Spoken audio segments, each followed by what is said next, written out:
Sukuna is an Itadori from the future. I realize that this thought is very strange and contradicts many points. Nevertheless, Magic Battle has this theme. Techniques and void stories that, when presented and manipulated correctly, will make it believable. So let's take this crazy theory apart. The first issue acutely becomes time travel. This particular part of my narrative is quite realistic. In the Battle of Magic, there have already been numerous time marches by barrier techniques that are closely related to the passage of time. Yes, and the first such incident happened to Yudaheim's Mei Mei. Yes, and time in the middle of such a cursed barrier is slower than outside. There was also a case of deformation in the prison realm, and Satoru Goja didn't understand what was happening to him. He himself describes the sensations as a very busy work week. Though who knows how much time passed during that period. But the best described case of time warp occurred in the Battle of Maki vs. Naoya. Maki was significantly inferior to her opponent, and here two new characters were brought onto the scene, including Mia, the one sumo wrestler with her own territory. Maki entered this barrier and spent more than 1,000 hours in duels with Yumo, and time literally stopped and only 1 minute passed. This kind of time manipulation gives the notion of time travel, and it's something so unreal.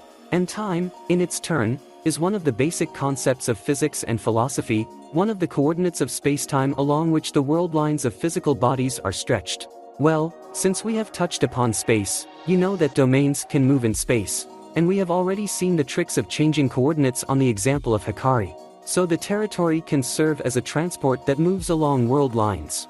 And who knows, maybe what we saw from YUJI was time and space travel. In addition, this heart-to-heart conversation and this conversation all this past certainly more than one moment, but at least for Sukuna Itadori. In addition, we should not discard such an option, shamans of the future, who stupidly could throw Psycho Itadori far into the past, because we have just considered that this is theoretically real, and I think in the future shamans who learn the barrier technique together with space-time will do it lightly.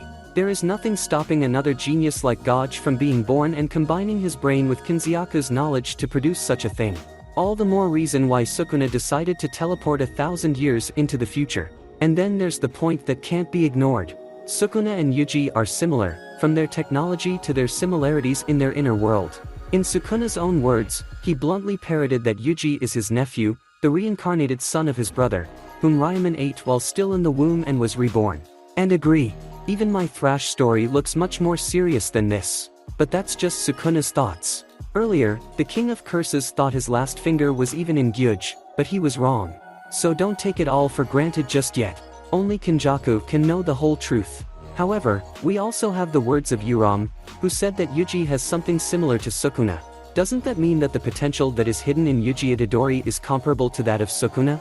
The first thing I'd like to point out is Sukuna saying that he was an unwanted child, and the moment literally from the first chapter of the manga when Itadori's grandfather wanted to say something about Yuji's parents, he didn't even want to hear it. Interestingly, we're not told the reasons for their disappearance, and Yuji's reaction may indicate that he was just abandoned, but at least he understands it that way. 100% you notice when Yuji gives into his anger, his eyes become spiraled like Sukuna's. He was in this state for quite a while before the territory was opened, but then his anger took over again. I've yet to see an explanation for this effect. Though honestly it's an unusual video, to say he has spiral eyes because he's angry is kind of dumb. Or maybe not dumb, there is a reason after all, and maybe hunger is just present. Ryaman and Yuji are identical in the inner world, which means his true soul is the same as Yuji. The only thing that distinguishes the pseudo-uncle and his nephew is the markings on the Sukuna's body that are closely attached to his soul. But even that can be explained in several versions. Choso from Death Picture possessed similar markings that were also attached to his soul. By absorbing more and more objects, he himself visually changes, and it is unknown how many more cursed objects Yuji will absorb in the future. Therefore, such a transformation could be the result of the absorption of many cursed objects. Another version, even better and more global. To understand it, we need to remember Tengen's words and her cursed appearance. Tengen was a strong woman like this, but over time she literally became like a Sukuna, as Kinziaku pointed out very strongly. But she is the Sukuna, not him to her. Tengen talked about why on earth she changes bodies, and it's like a resource of bodies to limit. If they aren't changed, the shaman becomes more and more like a cursed spirit. Changing appearance, this is just the first step, the very huge problem of long life, and what Tengen proper feared. Shaman bodies change over time, they constantly evolve and, in the worst case scenario, become enemies of humanity. But again, the question is, how does Tengen know about the worst-case scenario? Is it a theory, or was there a case? Maybe she just saw it in Sukuna's example, and the markings are its evolutionary signature. That would explain why Sukuna doesn't remember himself as an Itadori. It's because of evolution. It also entails a change in essence, a manifestation of false memories. Even setting that aside for a second, remember how Sukuna constantly calls YUJI names. It's like he sees him as himself and scolds him for his own weakness, as if he's a weaker version of himself or who he used to be.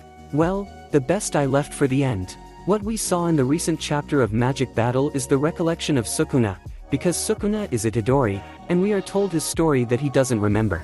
And it's like YUJI is trying to get to his old self.